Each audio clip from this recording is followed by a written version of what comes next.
super excited to be here. I'm super excited to see you all, to have Raquel here, to have Bo here, who's going to do, I imagine, Bo, are you going to do your usual Standard intro. We introduce have to give Caitlin a let's do proper it. intro to really set Oh things no. off. So welcome everyone. Mhm. Thanks for everything you do for Theatreworks. My name is Bo Kelly. I work as our Director of Development. And it is my pleasure to introduce Caitlin Lowans, the Artistic Director of Theatreworks. She joined UCCS in August of 2018 after completing her Master of Fine Arts degree in theater directing at Northwestern University. She received her bachelor's degree from Georgetown University, majoring in international politics before pursuing her MFA at Northwestern. And we are so happy to have her and so excited to have Raquel today. It's true. Thanks, Bo, for that introduction. Thanks everyone for being here. Thanks to me. I know Raquel and I know each other because we were actually colleagues and classmates at Northwestern. So I can be open in front of Raquel in this room that I haven't actually gotten my MFA yet because I'm still working on my thesis. Joan, I wanted to get there before you had a chance to ask me whether I was still working on my thesis because I know you're always looking out for me on that front. I love it. So I will share a little bit about the lovely Raquel. So Raquel is a costume designer based in Chicago and Puerto Rico. Previous credits are basically too numerous to name. But some of the shows that I'm really excited at Northlight Theater, she worked on Intimate Apparel. At First Floor Theater, she worked on Plano. Here at Theatreworks, you saw her work on stage in Small Mouth Sounds, and we're going to talk a lot about that work today. At American Players Theater, Raquel designed both A Doll's House and A Doll's House Part 2. And at Northwestern, her work included The Flick, The Cherry Orchard, Jane Eyre, Vinegar Tom, Tommy, The Orange, and the new play, The Orange Garden. And Raquel Adorno has trained at Northwestern University and the University of Illinois Urbana-Champaign. Raquel, hello. Hi, I'm so glad to be here. Thank you for inviting me.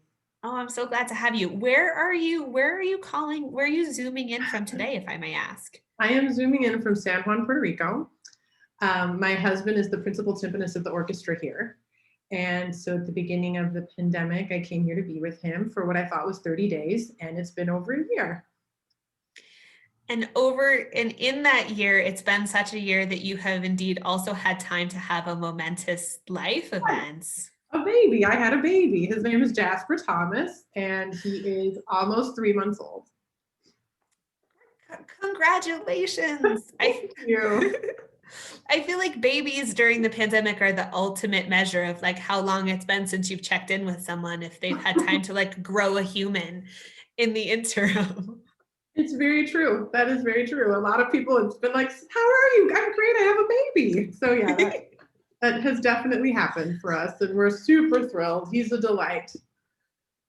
I am so, babies, adorable. Well, before we go off and talk more about babies, I'm excited to start from a place of talking about the art. And we also have a bunch on this call. We have many folks who, in addition to being big supporters of the theater, they are also large supporters of the Philharmonic, the Symphony Orchestra here in town. So we also may work in your relationship with classical music into our talk a little bit today as well. So Raquel, the question that I always start with in these chats is, I would love to hear you share your origin story in the theater. How did you come to be a person of the theater? Well, I was 7 is when it began, is when I got the bug. My dad was a teacher for the Chicago Public Schools, and I got to tag along to the Lyric Opera to see Marriage of Figaro when I was 7, because he took his class. And it was in that moment that I knew, with the certainty of a 7-year-old, that I was to be a theater professional. I wasn't sure how, but I knew that that was where I belonged. And I remember still really vividly the costumes. I remember the powdered wigs and, the Georgian coats, and it was magnificent. It was the Lyric Opera of Chicago, so it was a beautiful production. And so at that time, though, I also took piano and I took voice lessons. And so I thought I wanted to be a singer. And so for my childhood, I took piano lessons, I took voice lessons, I took dance lessons. I did, competitions and such. And so by the time I was 18, I decided I wanted to be a voice major, and that's what took me to the University of Illinois at Urbana-Champaign. I was an opera major there, and I got my bachelor's degree in vocal performance opera studies and pedagogy. And so that's what I did. And I decided to pursue my master's also. During that time, I met my husband, who was a multi-percussionist and timpanist, and we were part of the music ensemble together. So I did a lot of contemporary music, and that's how we met. We premiered a lot of pieces, and I did that until I was about 27, and then I had a neck injury, and I had to take some time off. And I had a day job, as most singers do when they're starting out. I worked as a wardrobe stylist at Ann Taylor Loft, and I really enjoyed it. It was funny. Like, I was in the fitting rooms all day, and I just loved putting clothes on people. I loved outfitting people, and it was my day job to support my singing. But I had this bad neck injury because I was in a car accident, and I used to hang out with this director in Chicago named Fred Ansavino, who at this coffee shop. And his costume designer happened to drop out the day before rehearsal for their most recent review that they were doing, which is like a 70s review of at this point the name of the composer is it's like flown out of my brain. It was so long ago. But he asked me to costume design, and I was very frank. I just told him, Fred, I've never costume designed. You will regret this. And he said, you know what? You'll be fine. Something's better than nothing. That was the whole approach. And so I costumed this show, and it was amazing for me. I mean, I don't know if it was amazing for them, but I enjoyed the process so much. I loved the research. I loved working with the actors. I loved dressing them. I loved digging through the basements at Lost Eras down in Rogers Park, which is just this haunted mansion of costumes from the past to present and future. And since I couldn't sing, I just kept getting gigs word of mouth until eventually I was working as a costume designer full time. It was at that point I worked with a wonderful designer named Sean Renfro, who just has a brilliant brain. And he introduced me to Linda Retke at Northwestern. And I brought Linda my portfolio, but the problem was I had no formal art training. Like, I was a doodler, but I didn't know how to draw, and I didn't know how to do all the paperwork and all the things that are really essential to communicating your ideas. And so Linda famously told me, go learn to draw now and call me in a month. And so I went to Palette and Chisel, and I took all of the figure drawing classes with all the naked people. And I came back, and she was like, I'd like you to apply to the program. So I applied. And I got in, and then that's how I met Caitlin and so many of my colleagues that I adore. And I just continued to design. And then after grad school, as Caitlin said, I got to do some really cool shows before the pandemic hit. So now I've been working remotely, and I'm excited about things coming up next season. Excited about our return to work. Yes, our return to being in physical space with each other, coffee shops and theaters alike. That's where the work gets done. Mm-hmm. Oh, I love that. And Raquel, later when you show us some of your sketches, it's going to be really clear. It's going to be clear why being able to draw is a skill that that someone who is a professor of costume design would be excited for costume designers to have going into a program. But I was also interested just in what you said. You were being a bit flippant, right? But you said like the drawing of naked people. Yeah. And so I'm interested because I heard this part of, assembling outfits and styling people from the Ann Taylor Loft, but also something that I hadn't thought about figure drawing is that potentially there's like a knowledge of the human body that goes in there. So we'll talk a little bit about like how you communicate ideas through sketches, but can you just reflect for us on what drawing gives you in addition to an ability to communicate your ideas out, like how it helps you build your understanding of the human person and therefore of costuming? Yes, definitely. Well, it's funny, Linda Retke once again said to me, she's like, if you don't learn to draw, you'll never be anything but a stylist. And that cuts so deep, but she was absolutely right. And that was like the secret voice in my head that, like artists have a little nasty voice sometimes, it's very loud. And she would often say that to me, you're nothing but a stylist, Raquel. And so when Linda said that to me, I was just like, I've come to the right place, but this might be painful. And it's absolutely true. Like once you start drawing, you form an intimacy with the character and with the actor that you never would have had before.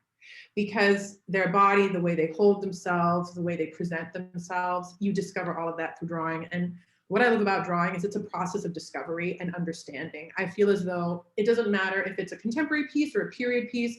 I don't truly understand something until I begin to examine the line and study how those contours and shadows and pieces all come together as an organic whole. So it's essential to my process now. There's so much in there. And because it makes me think too about as a director, I think often about the embodied knowledge of staging.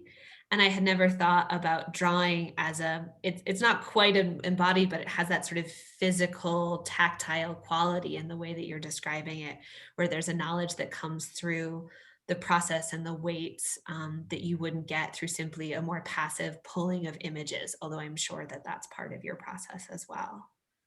It Oh, is. It is. It is. juicy. It's exactly that. It's like images, but then it's funny. It's almost like my brain is collaging in order to create a look, right? Because you do all this image research, which I have some of that I'll share with you. We're going to go through Joan from Small Mouth Sounds.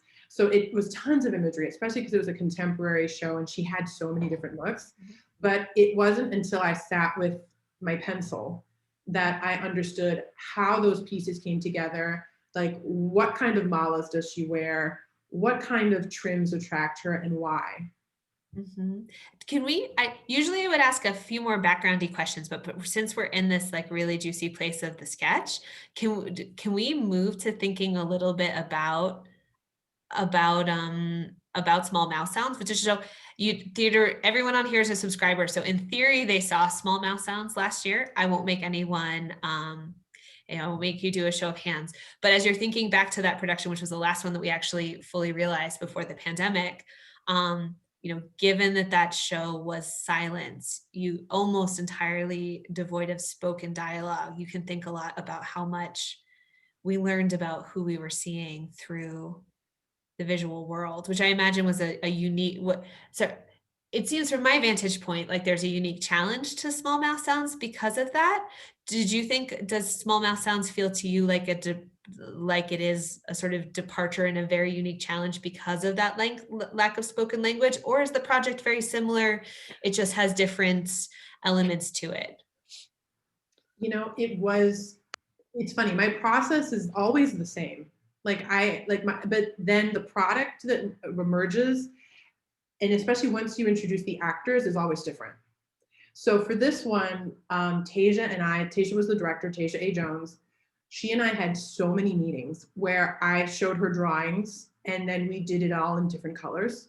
And we looked at images and we looked at all kinds of images. We're like, yes, this feels like Joan. No, this doesn't feel like Joan, although maybe this feels like Joan 5 years ago. So it was very detailed and intense in that way. And I feel like even in the rehearsal room, discoveries were still being made. And then you bring into that what's available in the world and how thoroughly does it, how close is it to that research that we've thoroughly vetted, and does it enhance the story or not? And then what do we need to do in order for it to really tell the story that we're trying to tell? Because so much information was conveyed visually. And it's funny, I forget that Small Mouth Sounds was silent when I think about it, because the actors were so alive. I thought they did such a beautiful job of really embodying that story. And there were so many details with the sound that, that Elle did, that I forget that it was silent, but it was. Because of that, we had these really long introductions in the script. And so you'll see I have those in my workbook. So like that's what Tage and I went off of. But then it was like always sculpting from that further and further and further to give the audience as much information as possible, because I do consider myself a visual storyteller, and anything on stage is not clothes. It's a costume, it's index, it's symbol, right? And so with Small Mouth Sounds in particular, that was ratcheted up, because when you're experiencing a piece like that, because there isn't text for you to be thinking about and for your mind to be analyzing and processing in your own unique way as an audience member, you do look at the clothes a lot. You look at everything. And so because of that, there are a lot of really small details that I usually would have not have put into a show in a space of that size. But because your eyes had the opportunity to rest and look so long, I feel like a lot of that was really cool and it was able to help us tell the story. Ah. Oh, there's so much in there that we're going to pull from later in a sec. So I'm craving a desire to look at your workbook for small mouse sounds. Before we dive into this, can you just share like what are the first steps in your process with it? Because I imagine the workbook is not going to be your absolute first step in your process with the text. Can you share what your first steps are that would lead into what you're about to share? So I read the play out loud to myself because plays are meant to be heard, right? So I read it out loud, and then if I get any ideas, especially for a contemporary piece, if I get any ideas of who this person might be, I'll jot it down. And then I plot it out. So I plot out who is with whom in which moment when. So then I have these complicated spreadsheets that'll have like the character name, and then you'll have over here like scenes and whatever is like whichever way we're marking where we are in the play, it'll be in columns and rows. And then I'll start to kind of think about like, okay, if it's in the script that there's a change, I'll put that in. But also too, sometimes I or the director or the actor will come up with little things that we want to add or subtract. And so I'll track those as like look 1, look 2, look 3, look 4, look 5. And then time of day is really important. I always think about time of day, location, weather, what time of year is it? What's the weather like where you are? Bess Wohl for this piece has this wonderful introduction where she talks about the place that inspired the play, and it's the Omega Institute. So as soon as I read the play, I spent a lot of time on the Omega Institute website, looking at the people, looking at what they wore, and the t-shirts that they wear in the show are actually inspired by t-shirts at the Omega Institute. And then starting to do little things like that. And then the next thing I do is I go to the mall for a contemporary show. And I'm like, what store would Judy shop at? What store would Joan shop at? Like, what store would Rodney shop at? And I kind of think about it that way too, because that actually gives us a lot of information about socioeconomic status, about preferences, about taste, about like what kind of a brand are they interested in, and how does that inform who they are?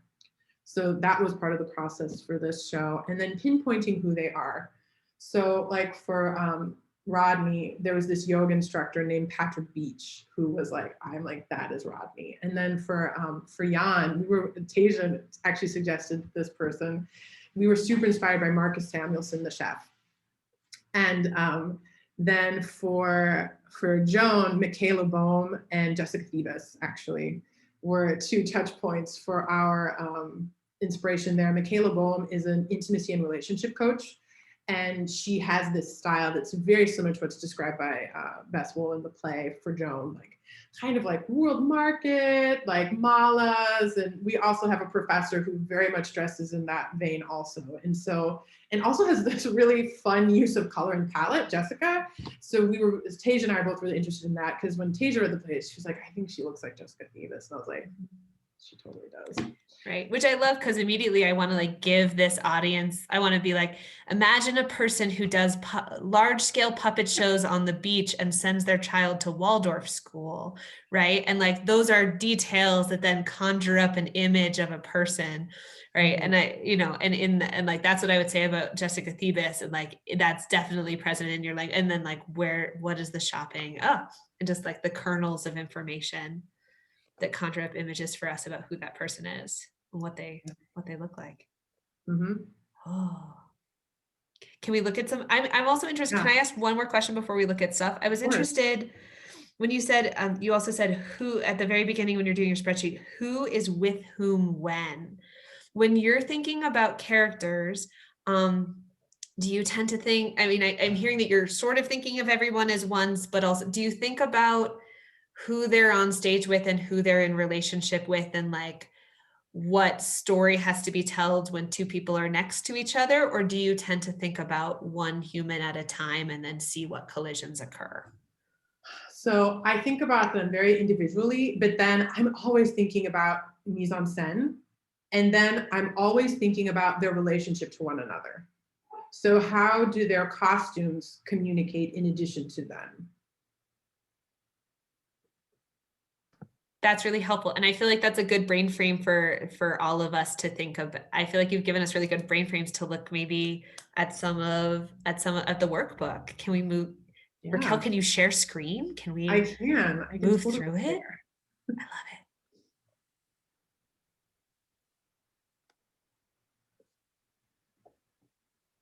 Can everyone see my keynote? Yes. Perfect. Let me go to the first page. So I always have a workbook whenever I'm working, and this is an abbreviated version of it because my workbooks, as I'm a verbose person, my workbooks are also, they tend to be in the 60 to 200 page range. So this is an abridged version. So these are the sketches, and I always like to put them together so that I can see everybody all together. And you can see kind of like the different relationships that we're seeing in the patterns here. Like you see that Joan on the right and Jan on the left are in very similar palettes. And even though they don't really interact, they are both connected by Judy. And Judy is Joan's partner. And Judy also developed this really deep relationship with Jan. And it's kind of shattering at the end when she realizes that they've never, he doesn't speak English and that they can never continue this connection. And so that's kind of what I'm talking about when I talk about that I'm thinking of them individually as costumes, but also as pairs and in relationship to one another.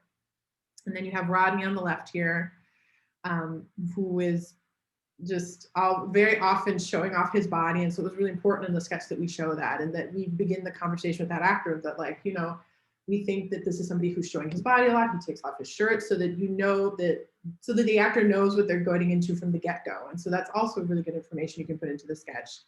And then in the center you have Ned, and then you have Alicia, and their palettes are also closer together because they end up connecting quite a bit also. So then I also too will put excerpts from the script in. And so this is where Bess Wool talks about the Omega Institute.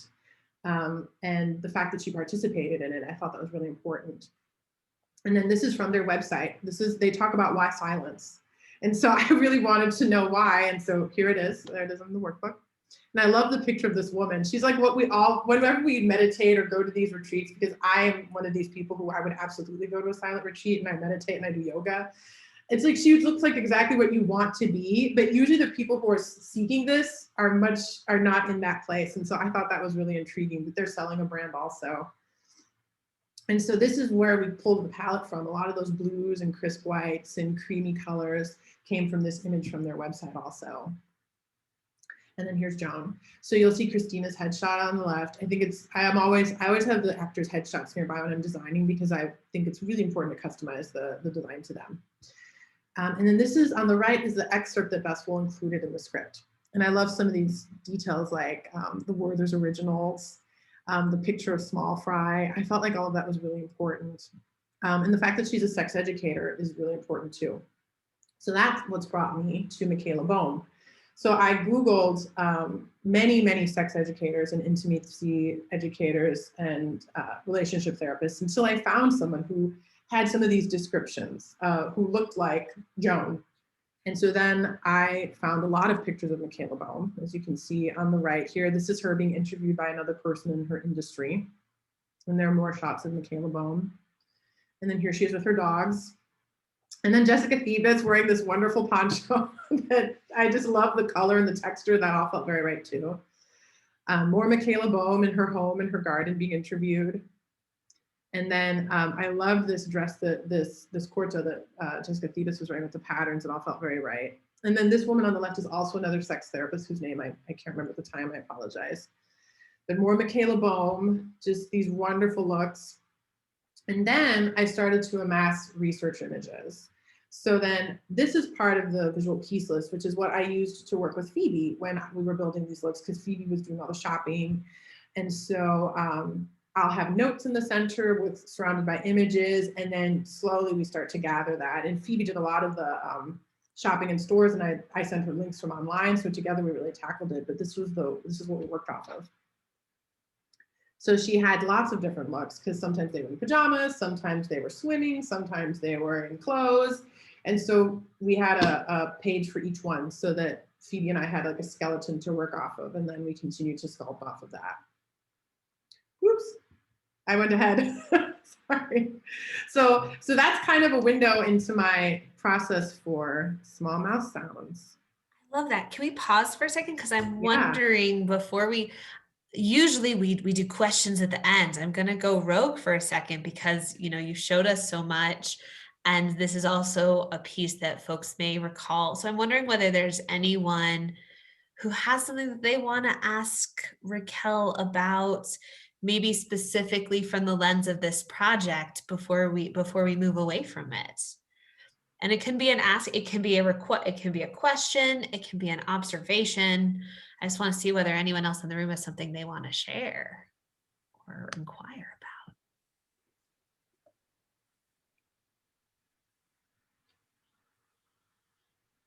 Zoom has allowed me to feel very comfortable with short silences. So yeah, I'm interested in the group.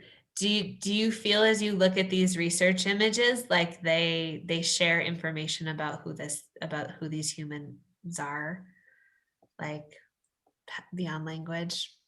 I do. I see Bo shaking. I see Bo nodding. I'm I really curious, do. when you're looking for folks that match the right characters, like how hard is it to find what you're looking for, and like maybe talk about a time where it was hard to find the right person to kind of model a concept after. It seems like the sex therapist concept came together pretty quickly. So like, is there one that was maybe harder to find? It's shockingly easy, I must say. Like it's funny. I've never really come into a contemporary project where I'm like, that person doesn't exist. If it's this kind of piece that's like realistic or naturalistic in nature, no, I had like, usually there's somebody, even if it's kind of a stretch. Like I feel like Jan might have been kind of a stretch because he was based off Marcus Samuelsson style wise. But even still, there's usually somebody that when I sit down with the director and we look at research, they're like, that's the person. I'm really interested before we move in, because to look at Jane Eyre, which is another project you did, because I think that one of the more obvious contrasts between Jane Eyre and this and Small Mouse Sounds is the contrast between a contemporary work and a work that's rooted in another time period. One of the other contrasts that I'm thinking about is actually drawn off a detail that you shared when you said that usually with the play you wouldn't have put in this much detail in the costumes for a space of this size. I'm interested, before we go into Jane Eyre, about how you think about the storytelling that comes from scale, from the like proximity of an audience's relationship to the characters and the actors on stage versus storytelling when an audience is further away, and how does that shape how you develop character or think about the process? Yeah, I love that question because Jane Eyre is such a good example of that. Like, I feel like Jane Eyre was designed for the back of the house. Like, when you're up close, there's really not a lot of detail, right? But then this show, like, if you were to get close to Joan, you'd see so many details. I'm going to stop my screen share for a moment. I'm going to reshare it just so I can go to my website to show you production photos because I think it'll illustrate this better. Bear with me. Yes. Very exciting. Because I'm always fascinated, particularly Raquel, as you transition. I'll just talk over your peaking by sometimes the drawings will translate exactly into what we see on stage. And sometimes the drawings will translate in spirit, but then because of the pieces that you actually found, as you said, in the world, it'll be more about an energy or a palette than an exact pieces. So it's always really exciting to see that journey from sketch to the real to the physical person. I agree, it is. And that's such a perfect way to put it. Sometimes it is really about the energy of the drawing that comes through, and sometimes it's super exact. And like Rodney here is a perfect example of that. Can everyone see Rodney? Yeah. He's a perfect example of this. Like, usually in a show, I would never have this much detail in a space this large. Like we talked about, how many bracelets is he wearing? How many rings? Which finger are they on? What color is the tassel of his mala? And Malia actually made these malas. They're handmade. And then he has another necklace too, which has his wedding ring on it, which is behind the mala. And we had discussions of like, is the mala in front or is it behind? Like, how often do we see this ring? When do we see this ring? What is this ring made out of? And so poor Phoebe was just navigating the most detailed discussions ever with Tasia and I, because the play was silent, and that was all so important. And like with the t-shirts, everybody had this t-shirt. But we're like, where is Rodney's cut? Is it cut? Whose shirt is cut? Whose shirt fits them perfectly? Whose shirt is too small? Whose shirt is too large? Like who never wears their shirt? Who only wears it begrudgingly, which was Judy. And there was just all kinds of details. Like Phoebe must have tried 10 different pairs of sweatpants on Russell here. It's just like a level of detail that you don't usually have. Like, oh my gosh, how many times did Russell do his ponytail? I mean, we must have had him redo his mun like 15 times, just trying different styles. Like, is it on the top of the head? Is it towards the back? Is it messy? Is it neat? Is it gelled? Just that kind of intricacy is what we were able to do. Like here's a great example of Judy and Joan. So like Judy also has her malas, but she wears hers on her hand because she wears it as if she were praying and meditating, right? Her tassel is yellow. We talked about like, how do her bracelets interact? Like, how many does she have? What kind of earrings? Does she change her earrings? Does she wear her jewelry when she goes when she goes for a dip in the pond? And then Judy is always in black, white, and gray.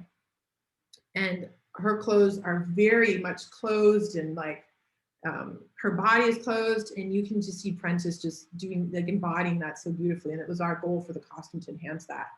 Whereas in a bigger space, usually I don't do that kind of stuff. Like that's the kind of stuff I love to do when I'm in a black box and like where people are really close and intimate with the actors. But the space at UCCS is actually pretty big and deep. And so, but some of that read so much better than I thought it would in such a large space, because we had this space to look at it and think about it and concentrate and be like, oh, what's that around his neck? Is that a wedding ring or not? You know, it's kind of like choose your own adventure at that point as an audience member. What do you want to zoom in on? What do you want to think about? What do you want to explore and contemplate as you're experiencing this piece?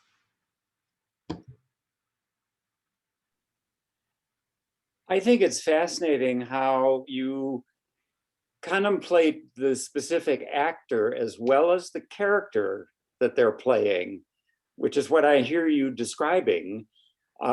Is that typical, would you say, in the work of costume designers in the theater, to tie it both to the real person who's going to assume the role of the character as what you imagine the character to be?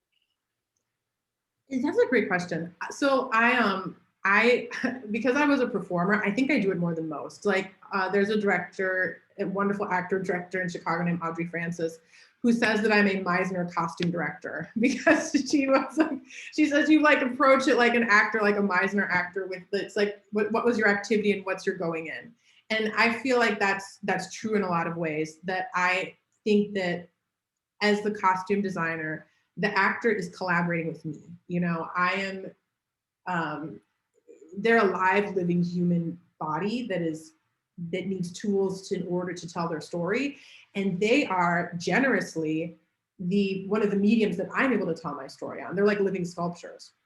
But I know that a lot of designers do not feel that way. Because I remember vividly being at Portfolio Review and talking about my process. And this really well-known designer whom I admire said to me, you need to not listen to those actors so much or care about what they think or say.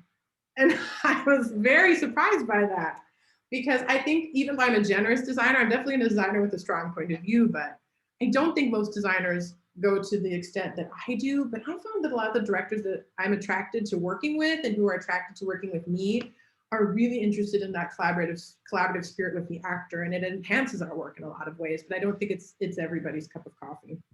It's also making me think, Raquel, as you spoke to the directors, that you're like, you and Tasia have such a fruitful collaborative relationship, and Tasia also began her time as an actor too. So she has that like rootedness in character and that respect for an actor's process that also maybe is part of the reason why you two work as well as you do together. I think that's astute. Yeah.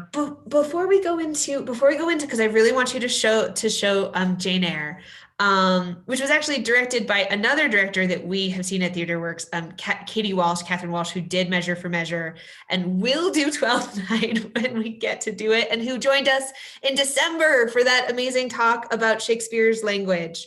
So there's one of the collaborative relationships that you like briefly touched on, and I would love you to just speak to a little bit, is actually, you mentioned Phoebe, who's the Theatreworks costume shop manager. And you spoke to your beginnings as a costume designer, where you're the person in the store doing the super hands-on work. And I imagine like at the fringe or storefront level, it's super hands-on. And then as the production scales up, you maybe become less part of the physical process, but whether you're part of the physical process or not, there's another human, the costume shop manager, with whom you're collaborating in bringing that vision to life as well. Would you speak a little bit about like what costume shop manager, costume designer relationships can look like, especially since I think Jane Eyre is going to be, once again, that there's going to be a little contrast there maybe too. For sure. Yeah. So I feel as though when I'm approaching a design, I make materials that I can communicate, like they're communication tools, like even the sketch. Like I want the sketch to be beautiful, but at the end of the day, it has to communicate a lot of really vital information. Otherwise, it's impossible for Phoebe or whoever's the costume shop supervisor or manager to do their job. And so that's what I try to do. I try to give as much information as possible and then truly collaborate with the costume shop manager, because they're actually the ones that bring the design to fruition. Like I sit at my desk and I dream and I roam around town and I get inspired and I read books and I watch movies and I have beautiful thoughts and ideas. And that's why people contact me and I'm so grateful for them. But at the end of the day, it's people like Phoebe who make it real. So it's a true collaboration, because Phoebe will tell me what's feasible, and people in Phoebe's position, what's feasible for the theater. They usually know the actors, and so they'll have a lot of wonderful information about the actors themselves. They know their audience and they know the space really well. And they also know where they can source costumes in the area. And like Phoebe knew every place that we could go, right? And Phoebe knew what would be easy to find, what would be difficult, what should be shopped online, what could be shopped in store. So she's a vital part of that process.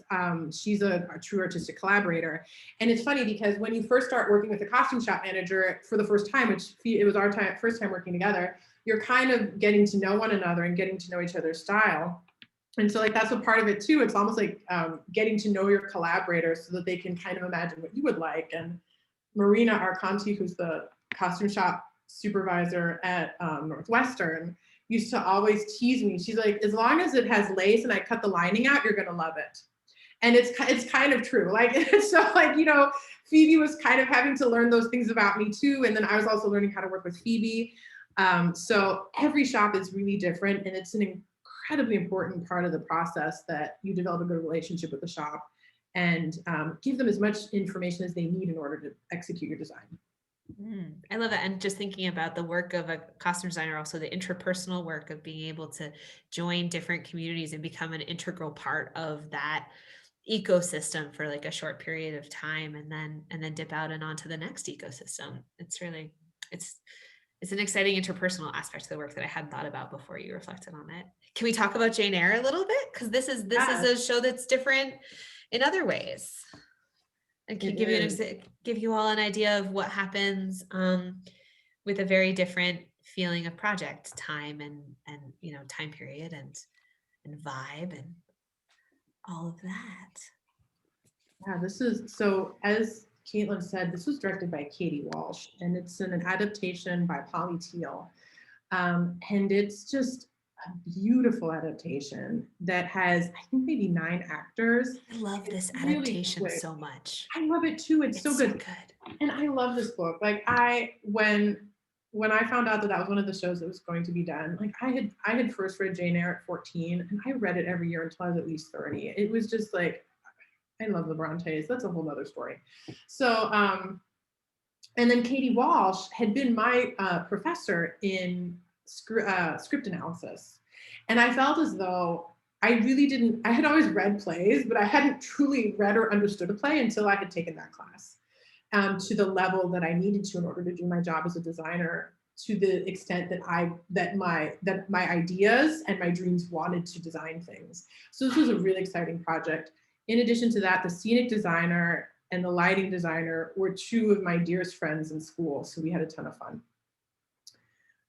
The inspiration for this show was Pina Bausch's Café Muller. I don't know if any of you are familiar with that Tanztheater piece. It's really stunning. Here's a photo from it, and it's very visceral. And Katie said, I want this Jane Eyre to look like Café Muller, which at that point just thrilled me to no end, because literally in my living room at that time, I had a Pina Bausch quote painted on my wall that said, just be crazier. And that was like the whole inspiration, like for me as a young artist, like, although not really young, I was 35, coming out of my shell and like wanting to push myself to really own my ideas. And so it was super exciting to me to be working with this source material from the get-go. And so then I had to think to myself, I was like, how do I make a production of Jane Eyre, which we were costuming it in 1842, which is when the book was published. How do I make something from 1842 look and feel like Pina Bausch, where they can move and do a lot of choreography, because Steph Paul was the choreographer, who was amazing. And then move so quickly, because this adaptation just moves. It's like scenes happen next to each other and on top of each other, and there's dreams and fantasies happening all at once. So that was my challenge that was kind of placed before me. And funny enough, my way into the play was through the horse. And Scott, Anthony, and I, we were in school together at the same time. And we were like, if we can figure out horse and pilot, we can figure out how to make this play. And so we actually... Folks might need a little bit more background. Oh, you're about to give it. In the play, horse and pilot being the dog, right? Pilot is Rochester's dog. Yes, for those of you who haven't read Jane Eyre, I'm so sorry. I assume everyone knows it as intimately as I do. I mean, we can make that our book club for next time. We can transition into a book club and we'll all read Jane Eyre before we see you again. But yes. Perfect.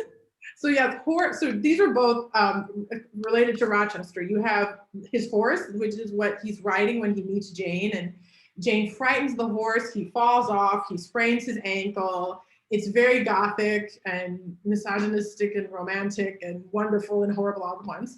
And then you have Pilot the dog, who is also a character, and they're both played by people in this adaptation, which is tricky.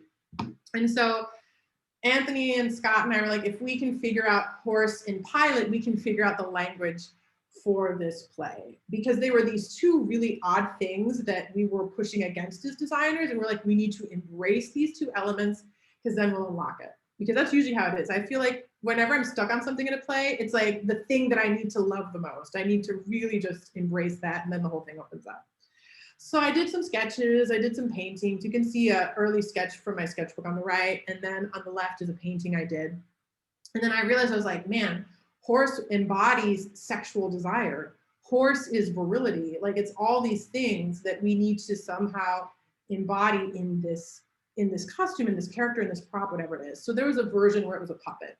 And I was like, okay, we're gonna have these elaborate metal sculptures. Katie was like, okay, cool. And then Scott and I were like, okay, we're gonna have these metal sculptures, it'll be great. And so Scott and I were attached at the hip. We were together in the scene shop. And we were like, wait, what if pilot and horse were actually objects?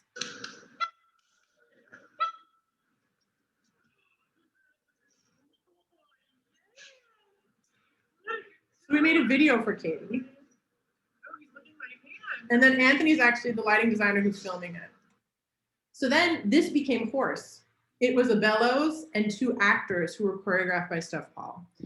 And from there, everything just kind of started to make sense. Like, they needed bare feet so they could be silent, so these transitions could be super fast. And so we needed to figure out how to have a wood floor that would accommodate these people running across in bare feet. So even though they look like they're in corsets, they're not. Everything is boned bodices. It's really soft, so they could bend and move and dance. And once we figured out horse and pilot, we figured out all of that. It was really, really fascinating. So then moving on to the individual characters, this is a production photo on the right. This is Jane on her wedding day, on her wedding night, before she's to marry Rochester. She's trying on her veil, and then, you know, Bertha appears and she tears it, and it's this really awful violation. And then this was a painting I did on the left. Like, I did these emotional paintings to try and get into the zone for these. And then on the right, on this slide, you'll see the sketch and you'll see the research images. You know, I got my, hold on, let me collapse my Zoom screen because I'm having trouble seeing my own slide. There we go. Okay. So, so on the left, you have Lizzie Siddall, and she was the person that I found who really felt like Jane to me, because even though it's historical, still a very similar process. Like, who is that person? So I had tons of research images of Lizzie Siddall and Jane Morris, who were the two muses for the pre-Raphaelite movement. They worked with Dante, Gabriele Rossetti all the time. And then at Northwestern, we have an incredible collection of extant pieces. So we have dresses from this period in storage that we were able to study. And so I studied dresses from this period, and I fell in love with this one in the center. And I photographed it from every angle, and I sketched it in my sketchbook, and I thought about it. And then I ended up doing this sketch on the right as I was listening to Chopin nocturnes, because usually when I'm working on a piece, I have a playlist. And for this one, it was Chopin nocturnes. And so I put on my Chopin nocturnes and I'm sketching wildly and I'm imagining and thinking. And so then I got this sketch. And then I went online and I swatched, and I went to stores and I found this wonderful swatch in the far right-hand corner that looked like a Rorschach to me. And it felt like the perfect fabric for Jane's dress, which felt like a Rorschach version, where is it, of 1842 is where we were going. And I feel like you can see the pattern here. It looks like someone just like folded a piece of ink over and over and over again. And then women oftentimes would pleat fabric in order to manipulate the patterns into new patterns. And so you can see Stella did that in the bodice here, and she did it so beautifully. She's amazing. And so that's how I came to Jane. And so, Raquel, something that was hidden in what you said about Stella Made the Bodice is that, unlike the contemporary show, which was a shopped show, in this show, many of the pieces were built, correct? Everything was built for this show. Everything was built. Except for, I think a couple of the skirts were pulled and I bought a couple blouses on Amazon, funny enough, that were wonderful. So yeah, everything else was built. And so this was a much bigger shop. It was Marina Arconti was the costume shop supervisor, and she did the shopping and all the coordinating of things. And then Pam Braley was the draper, and then Stella Verpinski was the cutter draper, and then Christy was the stitcher, and Renee was the craftsperson. So it was a much bigger team, and that's why they were able to make all of these things, because in truth, none of these things would exist in real life. You would never have costumes like this without corsets, and these were all boned. And like Bertha's dress was, I think it was 10 yards of fabric. So it was a huge beast that the actress Lucy Panish learned to just, as you can see in this photo, manipulate in all kinds of amazing, beautiful ways. She's just really gifted at moving. And also she got her costume on the first day of rehearsal. So we had all of that built for her, except it didn't have any of the applique and embroidery done. That was done much later. And I love what you just shared, because it connects for me back to the opposite. When Al spoke about your collaboration with actors and what you learned from them and how that adjusts how you think of characters. Now, in providing the specific example of Lucette having the costume pieces, there's also what actors learn about their characters. Sometimes, like, this is an example of high style, but it can, what they learn about their characters, what they learn about what's possible through the work that you provide. So it's not, so the information flows between you and between the pieces. For sure. Yeah. Lucy's a great example of that. And also too, like Caroline Chu, who played Jane, she was another one. I mean, just look at how she embodies her costume there. It was just, like, some actors are like that. Some actors, like, I don't know, it's like they truly transform when they put on a costume. And some actors, the costume transforms to them. Like, it just depends. It's a really beautiful process either way. So juicy. I'm going to pause us for a second and see whether, give the group a chance that if there's something that you'd love to hear Raquel speak on, or that you'd like to speak to go for it. We got the Zoom lean forward that says someone's about to Wouldn't you know? Zoom. You know, we've all experienced theater in our own personal way, I guess. And what this morning is, I think the result of being here this morning is going to make me pay more attention to the costuming in the next show that I see live, particularly. But it occurs to me that, and the Dusty Lou Theater is so wonderful this way, always has been. We walk into that space and immediately the set strikes us, or it does me at any rate. But there's so much more. There's so many details to the theater that make the experience of the full production as rich as it is. And so, Caitlin, thank you again for giving us the opportunity to really dive into each piece of this, because again, I experience theater in all its richness, but to be able to think about all of the factors that play into that is just lovely. So thank you for that. And thank you, Raquel, for sharing what you do with us. It's just marvelous. You made my day, Al. Thank you. So that was wonderful. Thank you. Joan, you got your finger up before I did. Joan and then Chris. I don't know about that. While I second what you're saying, it's interesting as I'm sitting here, I'm going, have I been manipulated by costumes all these years? And how much they set the stage. How often, especially for a period piece, how much do you have them rehearse in either their costumes or something similar? Because you made the comment that you act differently when you're in costume. So usually they have rehearsal pieces. So they'll have skirts that approximate the costume. They'll have corsets that approximate what their corsets will be. Although it's funny, I'm thinking as you were asking your question, I think I designed really complicated, weird things because more often than not, they usually have to mock something up to put in rehearsal. So like the Doll's House, that's also on my website, that there's a red gown that, my God, I'm blanking. It's Nora and Torvald, that Nora dances the tarantella in. So they had to mock up a version of that for her to practice in because the clothes of the period were really heavy. And it was this beautiful, the cutter draper at APT April, she's incredible. She made this wool coat, this at-home gown that was this really beautiful wool, and it was all embroidered in Swedish motifs, as if Nora had embroidered it. Because that's how Nora says that she's making all this money. It's with her embroidery, right? And so it was embroidered all over from like neck to hem, and it had birds and it had flowers, and it ended up weighing a ton. And so they ended up making the muslin mock-up.